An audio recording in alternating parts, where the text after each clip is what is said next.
Mike's Daily Podcast. Episode 1433, and I am Mike Matthews, broadcasting from Cafe Anyway, located somewhere in Podcastro Valley.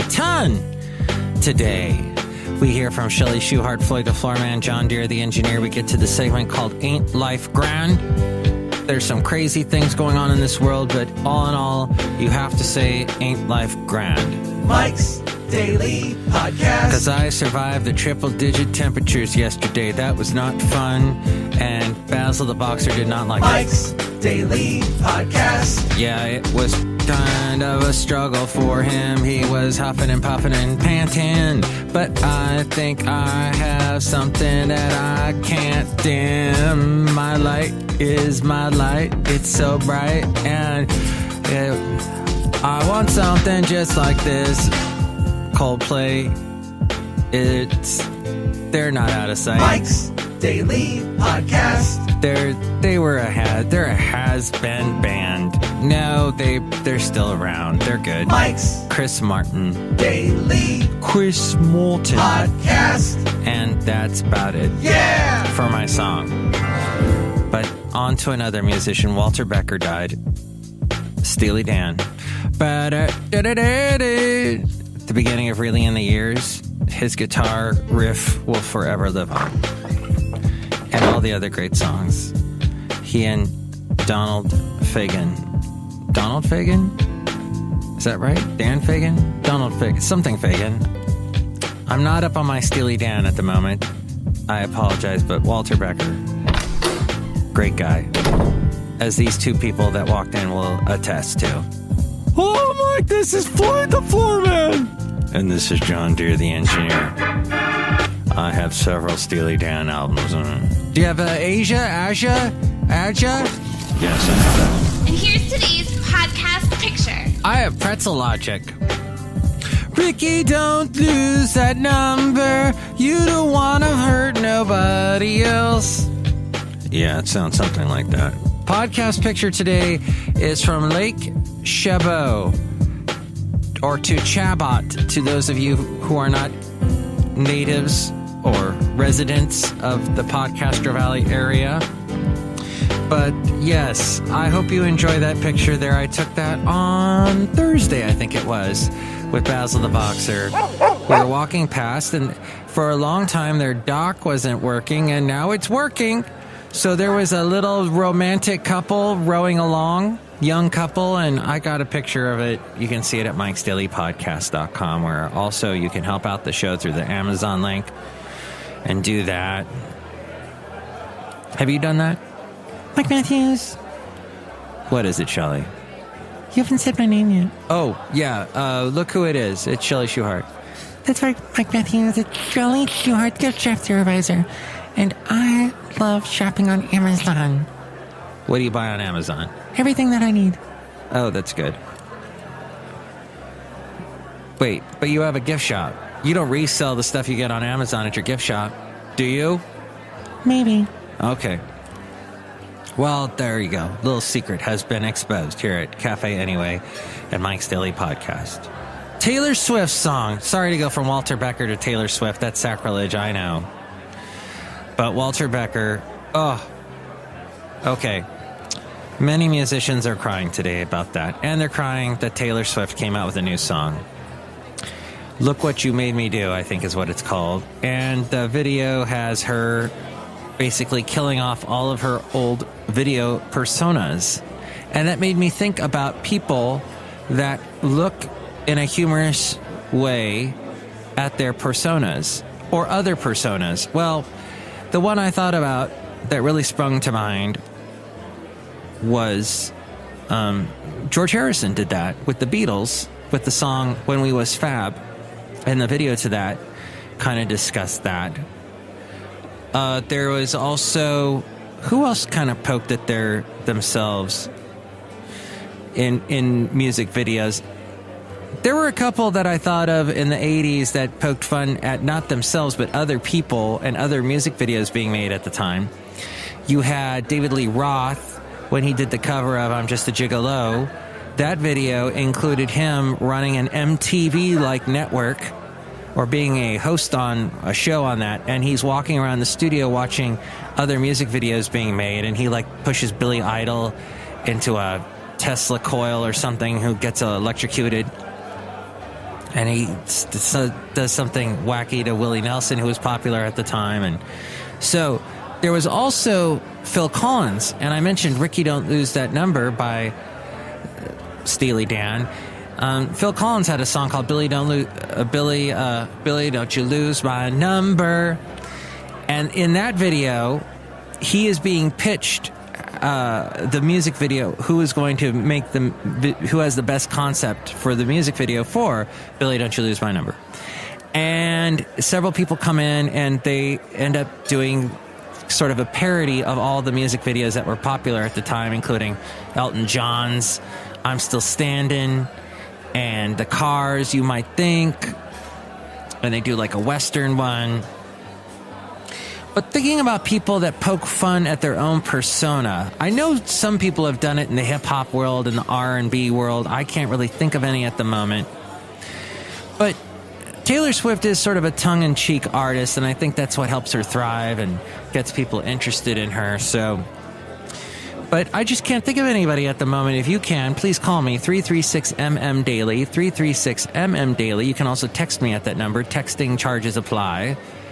But yeah, I would love to hear what you think about that. And because Taylor Swift is definitely not the first person to do it, but she definitely is getting a lot of attention for it now. And the station that I work for on the weekend, the music station, is playing that song now.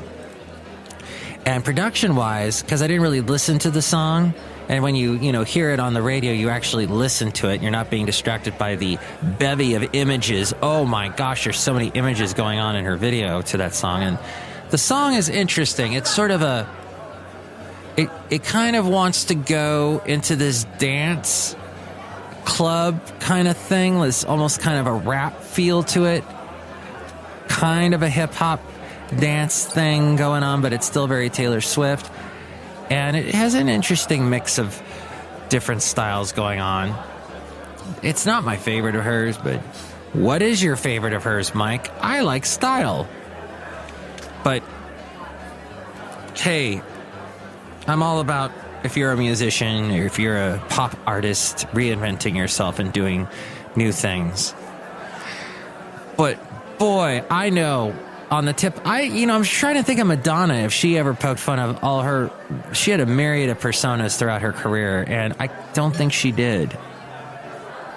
I can't think of any videos she did where she poked fun at herself. Oh, you had Michael Jackson, Leave Me Alone was the song. And in that, he had these, it was all animated, and there were all kinds of things that people were saying about him, like he had the elephant man remains that he owned, and in animated form, it kind of makes fun of all that. So that may be one possible example. At any rate, the other thing I wanted to mention was this King Cole of San Leandro. San Leandro, I don't live too far away from San Leandro. And King Cole was this, what was he, a urban planner?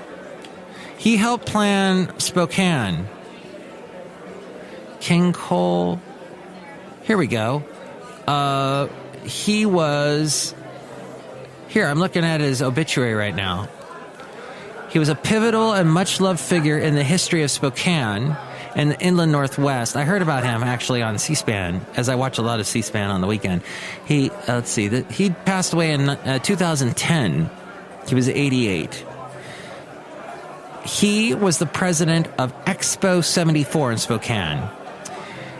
The Expo in 74 was huge in Spokane. It was like the biggest World Expo ever done in a small town or a city the size of Spokane. Every other expo was in a much bigger city.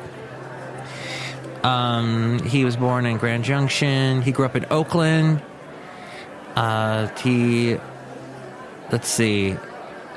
He began a career in urban development in California, most notably in San Leandro, where he worked until 1963, when he brought his family of 10 to Spokane. He was invited to the region by Spokane Unlimited, a consortium of downtown business interests, as executive secretary of that organization. The goal was to arrest and reverse the decline of Spokane's central business district, a phenomenon that was occurring throughout the country at that time. It wasn't long in his tenure with Spokane Unlimited before he began to incubate an idea that a consulting firm had planted to take Spokane's downtown a quantum leap forward. That idea became the reality of Expo 74. King Cole, a Mariel soul, acted as the spearhead for this outrageous quest. His real skill was his ability to get people to come together to achieve the impossible.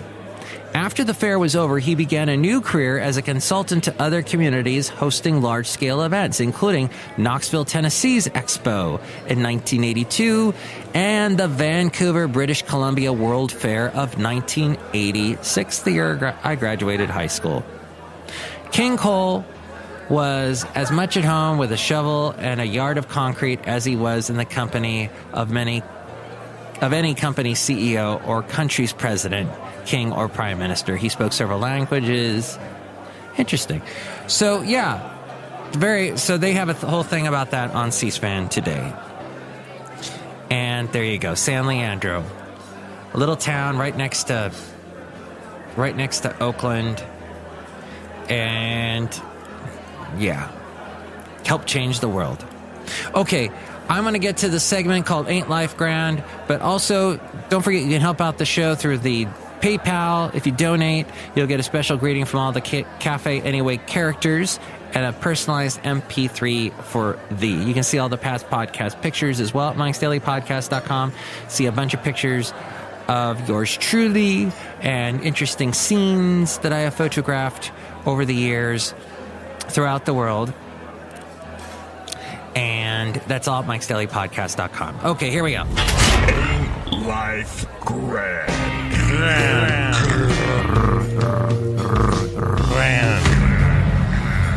Basil the Boxer also featured in the pictures that you can find at MIKEs-DAILY-PODCAST.com. Now, on to Trump. This is a fine-tuned machine. Asked if he'd attack North Korea, he says, "We'll see." North Korea claimed today a perfect success for its most powerful nuclear test so far, a further step in the development of weapons capable of striking anywhere in the U.S. President Donald Trump asked if he would attack the North, said, "We'll see." The latest provocation from the isolated communist country reinforces the danger facing America. Trump has said earlier in a series of tweets, adding that talk of appeasement is pointless. And Putin also said to Trump today that his rhetoric is pointless. They only understand one thing, Trump wrote without elaboration as he prepared to meet later with his national security team. It was the first nuclear test since Trump took office in January. They've been doing a lot of ballistic missile testing. Hours later, after attending church in Washington, it's a national day of prayer today, the president made his "we'll see" comment in response to a question from reporters. The precise strength of the explosion, described by state-controlled media in North Korea as a hydrogen bomb, has yet to be determined, although the Richter scales went off the scales, and they pretty much are sure that it was something of that intensity. South Korea's weather agency said the artificial earthquake caused by the explosion was 5 times to 6 times stronger than the tremors generated by the North's previous 5 such tests. It shook buildings in China and in Russia. Secretary of State Rex Tillerson was calling counterparts in Asia, and Trump's Treasury Secretary Steve Mnuchin, he said he was putting together proposed new sanctions for Trump to consider that would seek to cut off trade with North Korea. China saying that they're going to possibly block on the table this possibility of blocking, creating an oil embargo and gas embargo to North Korea. So we'll see what's going on. later on this week. President Trump has weathered a dramatic August recess and is heading into a critical September legislative stretch that is expected to test his leadership and ability to his ability of the GOP-controlled Congress to deliver on long-standing campaign promises. Oh yeah, the government shutdown and all that, possibly on the table. Trump's polling numbers dipped in August but appear to have stabilized. The president is in better shape now that he was only 2 weeks. 2 weeks ago it's better now than 2 weeks ago, when his job approval bottomed out after his response to the racially charged protests in Charlottesville, and it provoked furious political blowback. Throughout August, the White House was racked by turnover and internal strife among Trump's top aides and cabinet. Trump also feuded bitterly with the GOP leaders that he needs to pass his agenda, a drama that underscored the fact that the White House and Republicans have yet to put a major legislative victory on the board.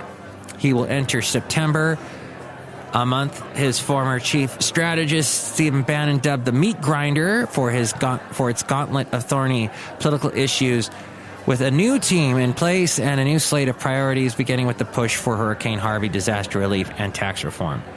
This according to The Hill. Speaking of Houston and Hurricane Harvey, Texans flocked to Sunday worship services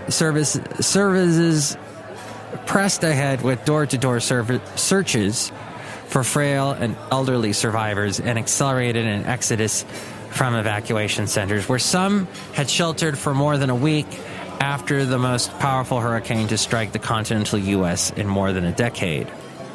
As tens of thousands in Houston and its environs spent the Labor Day holiday weekend cleaning out homes from which Storm Harvey's waters had receded, the city's mayor exhorted his constituents to move ahead as quickly as possible towards some semblance of normal in the nation's fourth largest city.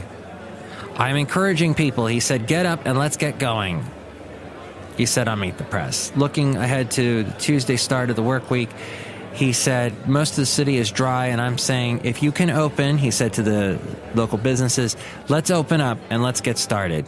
As we go outside a cafe anyway, we're bringing Mike's Daily Podcast somewhere in Podcaster Valley, Mont 10, wherever we are. Well, my friend, I think that's going to wrap it up for today's show. I'm so tired. I didn't get any sleep. It was too hot. I tried sleeping downstairs, which is slightly underground, and Basil the Boxer did not want to be down there. And so he's stirring around, and at 2 o'clock in the morning I wake up, he's upstairs walking around. What's he doing up there? So I go up there where it's still hot as an oven, and he's walking around, and finally got him to just lay down. I put a fan on him. You know, it's tough. It's a dog's life. The dog's life is not always the best life. But I made it the best I could for him last night. So today, a little bit cooler. The next day will be a little bit cooler, and that's hopefully the Bay Area will cool off a little bit more. But if you are in a hot spot, stay in the air conditioning if you have it. I don't. It sucks. So on that note, outside here of Cafe Anyway, where it is hot and it's sweltering, I'll wrap up the show. Next show, we're going to have Benita, the Disgruntled Fiddle Player, and the Brewmaster. Thank you for listening today. It's been a hoot. Enjoy your Labor Day, too. We'll try and do a Labor Day show for you, which will involve me doing some labor to do the show. How ironic. Mike's Daily Podcast is written and produced and performed by Mike Matthews. His podcast is super easy to find. Download or listen to his show and read his blog at MIKEs-DAILY-PODCAST.com. Email Mike now at MIKEs-DAILY-PODCAST@gmail.com. See you tomorrow. Bye!